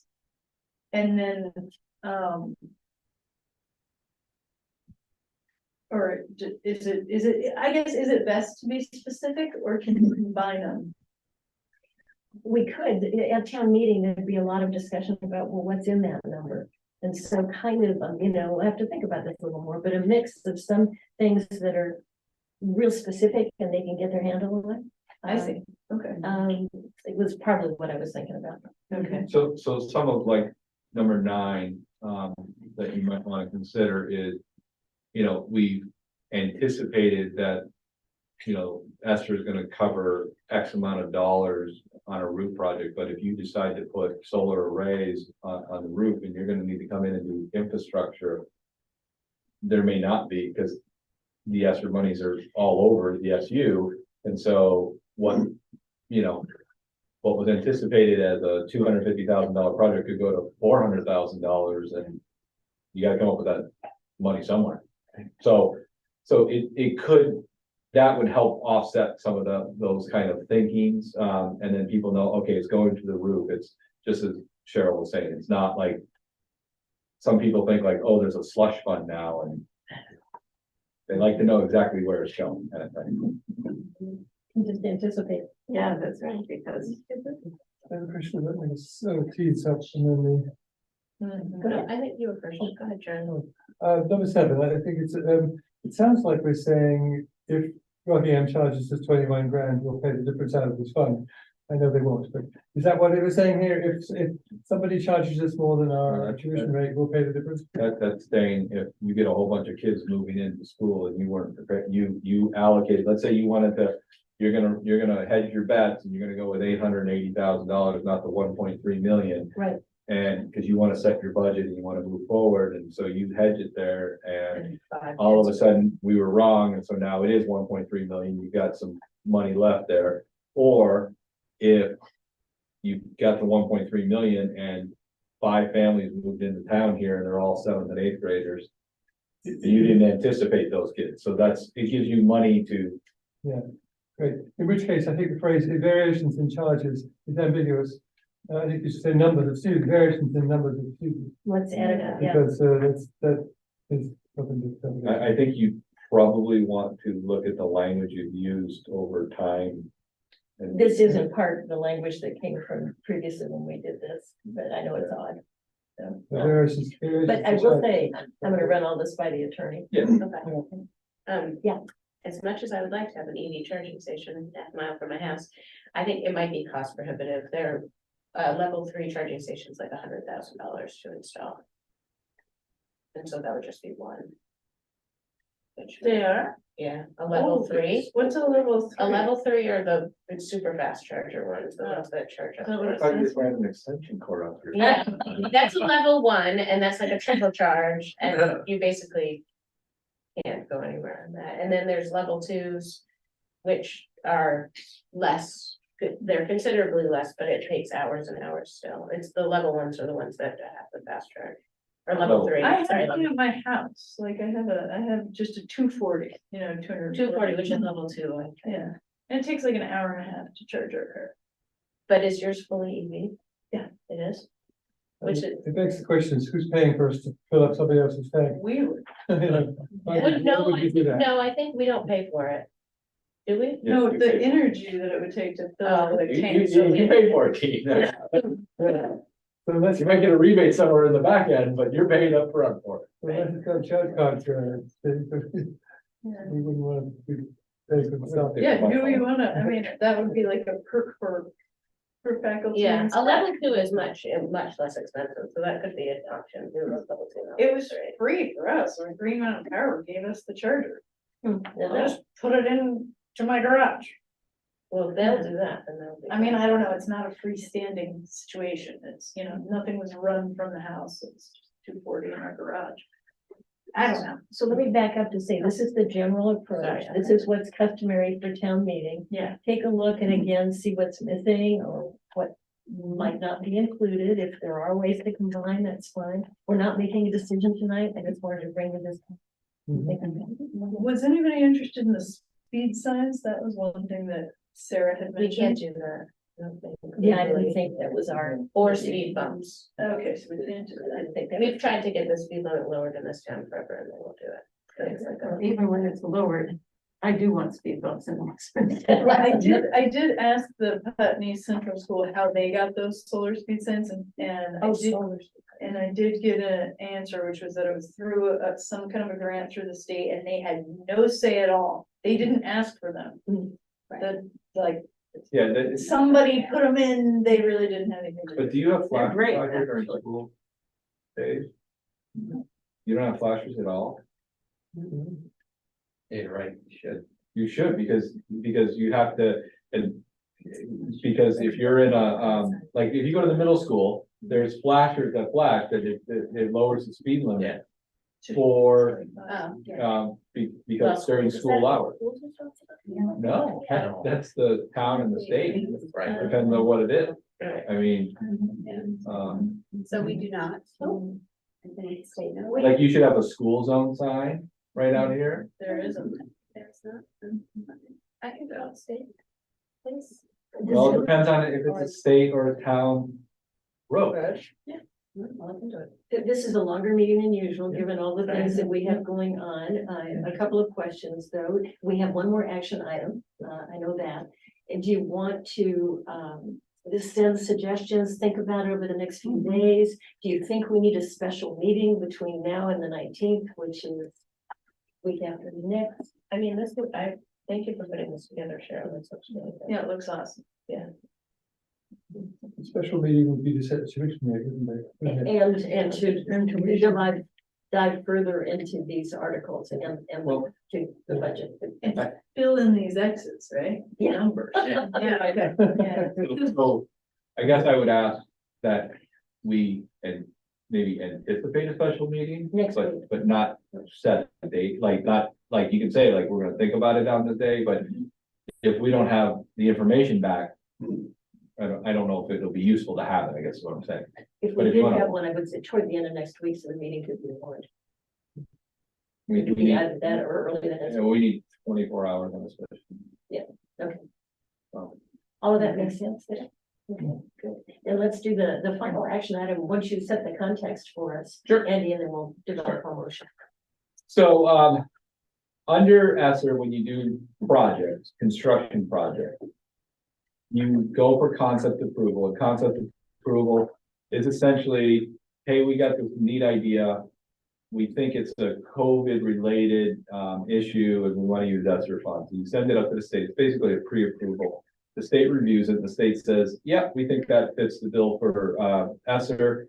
You now have concept approval to go ahead and go out to bid and get those pieces. And then once you get your bid and you do some other things, you then push all that up for project approval.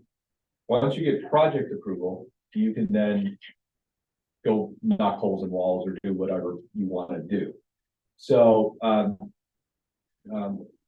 Liz has been extremely diligent in hounding me on these, and some of the things that have been holding up our approvals are actually getting bid waivers because we only got single bids on different things.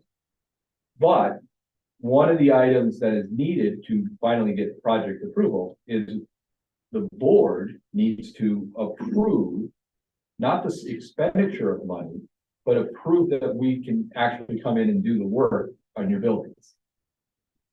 So we need board approval to expend, it is ESSER money, but it's through Efficiency Vermont to up to $120,000.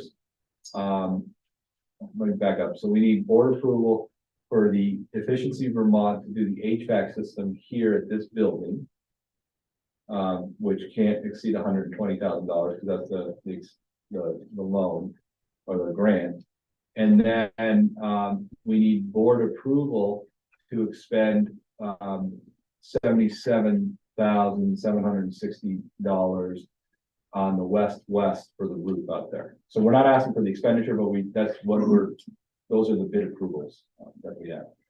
When you say to do them, what do you mean? To. Basically what it is you have to understand that you are taking federal dollars and you are going to use them on buildings that you know are your buildings. And that if you decided to sell off west, that the government could come in here and say, we want our $77,000 back, or we want our roof back. No, I meant like you said, we need to get approval to do the HVAC system. What are we doing to it? So I also thought that the efficiency Vermont included the West building. So it would. Yeah. So if the West building would be, putting in an HVAC system, there is none. Here, it's kind of inconsistent, Sorry. it's inconsistent around the whole building. Some of our exhaust work, we actually have no exhaust in these single bathrooms. Okay. So there's just the exhaust in different areas of the building is all different, and we have a scope of work that we submitted with our grant, and it would be updating all of that, so that all of our exhaust and HVAC systems are working to max capacity.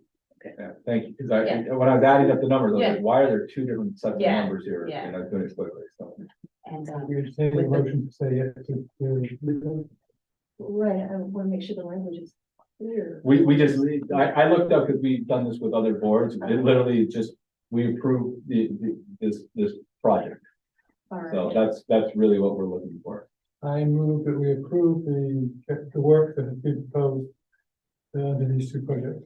So if I could offer the Efficiency Vermont HVAC upgrades at West and Westminster Center, and the roof at West.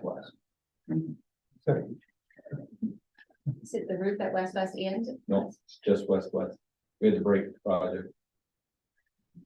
So to restate, I move that we accept, that we agree that the work should be carried out on the HVAC systems of both the schools in Westminster and on the roof of the Westminster West School. That sounds perfect. All right, all those in favor, please. Aye. Any opposed? All right, passed unanimously. Thank you very much. Good. Thank Thank you. Can I ask one article question? Yes, Is there a need for heat pumps in any more of the classrooms? Like, are there any classrooms that don't have heat pumps that could use air conditioning? Cause I wonder, do you think that would be something to put in here as well, Cheryl? do you think, do we consider that renewable? Do we consider that in the renewable energy improvements article? Article 5? Well, the principle, it couldn't be. And or other renewable energies. Pardon? Sorry, but it could, if we specify one is solar, then the other one, is it one that says other? In the same way. I don't know if we call it renewable. It's not creating renewable. Or it's not- It is. It's more. We might modify that one here. Or could it fall under 9, I guess, Article 9? Surplus funds or Including energy but yeah, including energy efficient heating and cooling sources. Jim, thank you for your patience as well as all the content. Like that. Travel safely.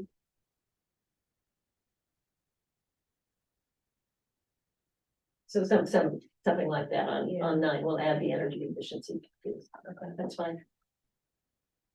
So this would, if all the figures in here are totaled up, then it, for the X's, where the X's are located, it leaves about $412,000. It leaves that? Yes, Ooh, for the X's. Wait. Oh, so I mean, we still would have more for other projects or? well, for there's all those places that don't have any Numbers in here. numbers, and so all those numbers that, if I totaled it up correctly, it would leave, we would have to divide the $412,000 up between the X's. And we can think about the 22 surplus. There will be a surplus. The ballpark figures a while ago were around 900,000 or something like that. I'm not sure it's gonna be that big.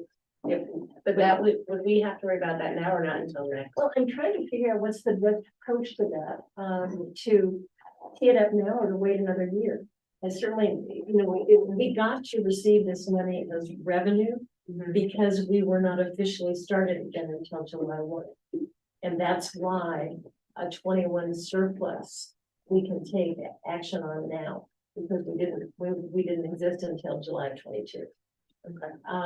But I don't know how long we can wait on the 22 surplus monies. So that's kind of a legal question, and it's why I'm wondering about writing it into this and getting it all done at one town meeting. And so you would write that in as like a separate article? Well, I mean, in some places, you know, I combined it and specified this amount from 21 balance, this amount from 22 fund balance. For example, with the solar, we could take it from 2. Is your concern that we might lose the ability to spend it, or is your concern there's a political advantage in combining them versus separating them? I want to figure out whether we might lose it, if we don't take action now. Yeah, because what happens is the money, you can't hold the money, you have to reserve it, and it will go back to the taxpayers. If you do not, warn or use articles to allocate the monies to things in the future. And when was The question though would be, if we don't know what those monies are, how Yeah. can you do that? And so therefore, can you be a year in arrears, basically? Yeah, we haven't had an audit yet, we don't know what we've got. But we know, if you know that the audit's gonna come in at $800,000 and the audit comes in at, $750,000, I mean, you're gonna be 50,000 in the hole and figure that out. If the audit comes back at $900,000, then that $100,000 will go back to taxpayers kind of thing, so. But you can guess, you can get close, even without the audit, but I know that they are working diligently on that audit. You should check with the lawyers, but my guess is that we wouldn't be obligated to do anything until the audit is published. That, we can't be obligated to spend it before it's published. So, No, that's true. That's not until it's published, do we have a number. So there must be a grace period after that, whatever that grace period is. There's not, Charlie, that's the. No grace period after that. The problem, and so in some places you actually push back town meetings and things like that to assume that you can get what you need. And when do these articles have to be decided on by? We need to get this all done for the town report. And they're waiting for it now, but I figured by around the 19th, by around that meeting, Yeah, we have to have everything. And that's about when we did it last year. Okay, We submitted our letters and all the budget and all of that. because then we'd have to make the decision about the solar, because if we did go with the full solar, that would be the rest of, pretty much the rest of the money. That's right. That's clear. But the other thing about it is that if we did go with the solar here, that's one option. But if we don't go with this, or the voters vote this one down, we still can go the net metering route. I have a question. Mhm. So we present this, we present this, the voters. Excuse me, are voting on each article individually. That is So correct. they could vote down just one, That is correct. and they can Okay. amend them. they can amend them, we can all kind of, They can amend it, and you gotta have a certain number of votes to get the amendment to pass, but they can amend it. So they can increase, yeah, they can decrease, okay. they can add articles, I believe, with the proper number of votes. Properly now and procedures. Should there be an article that says, the voters approve that we place unspent money from the surplus into this account that you've been talking about, Yeah, so that it's safe. So if it turns out 3/4 of the way through the meeting, they've all been voted down, then up comes this other motion, we're gonna put it in this other account for further consideration. I would like that. And we could earmark it as for, I think you can earmark it for, capital improvements and and maybe potential solar, I don't know. Energy efficiency, Earmark cost it as saving, something. whatever, Yeah, let's catch all in case everything goes south. Keep thinking this through. Yeah. Yeah. It would be. I would, if we could, change some numbers so that if we did end up wanting to go with the full solar race, so that there was money for some of the things in the budget. Because otherwise, a lot of these would have to be X'd out. right? Because there wouldn't be the money I in the think maybe budget. that's why I'm thinking of using the 2 years. Okay, Um, because it would be really too bad if there wasn't the ability to have the improved outdoor learning and play areas for like pre-K. Right. Both Yeah, here, like like what less. numbers are those? Like, do we have any idea? But it's such a range. I've done some research and you could do anything from a $5,000 pavilion to $150,000 pavilion, you know, there, Yeah, or That's just wonderful. structures and stuff, but. and improving the playgrounds over there, again, just a lot of price range choices here. So let's think about it, but I will get more legal advice for us. So, yeah, you're actually responsive typically. If you do put the second year, I mean, you haven't got anything like enough items to spend all of those, money, do you? No, not, we would have money left over. You have Which one- would ultimately go, and you know, I'm not sure of the logic of making it so explicit to the voters that we're reducing your taxes, however, it's quite appealing. that was gonna- Maybe that should be the first article. We've done that in other towns and what you just want to be concerned about is you don't want to have a picket fence. So you take a whole bunch of money and give it back to them 1 year. And then there's a cliff, and that, because your Yeah, taxes are gonna, you do not want your taxes to be Right. flipping up and down.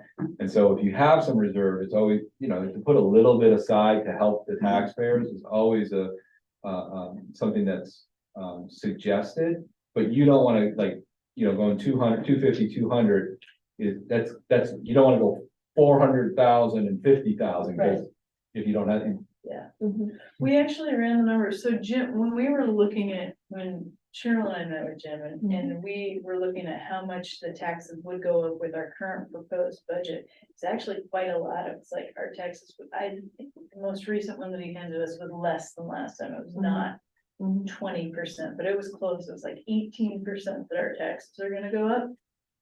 So when we ran the numbers, giving back $350,000 of our surplus, giving 350 back, that would decrease it down to like 8% or something like that. And then I ran 250,000 and that gets us like to 11%. So I personally feel like an 11% increase on our taxes is very reasonable given inflation. Right. And I think people will understand that. But I could be wrong. And to Andy's point, we really, and you said this too, Margie, when we were talking, we want to make sure we don't get into this rock and roll effect where it's up and down and people Give can't. too much. Yeah. And it's not really reflective of what school costs. well, it's also. People have income, you know, and to have some. Predictability of where you're, you know, like if you push it all the way down to 3% this year. It's not like the cost of education is gonna Go down. decrease next year. Yeah. And so now you're going to be, It'll look it like- potentially is gonna go up. So now you could be looking at a 25% increase the next year, and that just, you know, for some folks, so. I like 250, that, I like that. number. David was kind of saying, David Major was suggesting, you know, one ballpark is sort of a quarter of what you're looking at for the surplus being returned, so that 250 out of $1 million. Yeah, I like that, that's good. Is there anything that the teachers or staff? Well, I think this covers it. I mean, a lot of the outdoor and playground, would definitely be helpful. The mini splits, which I know is potentially professor, I thought there was like conversation on that, but Is there, any- this. looks good. How's it been going with like substitutes in? Well, now it's Being great out. because everyone's at home for college break. So now's a good Yeah. time. But yeah, That's all going fine, you don't need anything else. no. Teachers don't need anything else. Not that I don't think our budget and this would cover. Okay. I Oh. have to head out, but I want to thank everybody, and I'm going to try to make this meeting when I'm in Hawaii. Right. As long as it's night. So that whenever, if it's a special meeting, that. Anyway. Try to have it at a reasonable time for you. I mean, at this time, it's fine. You know what I mean? In other words, We can't have it during the day anyway, because we're. yeah, I'm just saying, whatever it is, because I was planning on this, isn't it the 6th? 19th, The nineteenth, I thought, right? we still But have if- that meeting for sure, Okay, and then might be a new one, right? just for budget related things. Yeah. Great. We'll be with that. If we want to do quick director's comments, maybe you just did. I'm sorry. We need to amend his motion. Oh, I didn't hear. I'm sorry, I was Okay. trying to be quiet. Oh, okay. But, so Liz had brought it up, and I. With the roof projects, we ran into this whole big thing of having to split them up, and the bid waiver, we had pushed up for both roofs at the same time, Okay, and then we had split them. What came through was both roofs, so you were correct, and so I went back and looked at that, and so I want, because I don't want it to come back and fight us. But if we could amend the motion to, for the roof project, that'd be both schools. as well as the HVAC system. So the HVAC system and the roofs at both schools. Sounds good. Okay, all those in favor? Aye. Aye. Okay. Thank you, I apologize for that, but thank you. Nicole, yeah. A quick round of director's comments and then I'll entertain a motion to adjourn. Kate, anything? As a parent, I really appreciate there's so much clear communication that goes on for the school, whether it be like through the Westminster Weekly or the weekly phone call. I just think that is. It's just very much appreciated. Everything that's been really great, yeah, so thank you. Agreed. It's awesome. Everybody's doing great.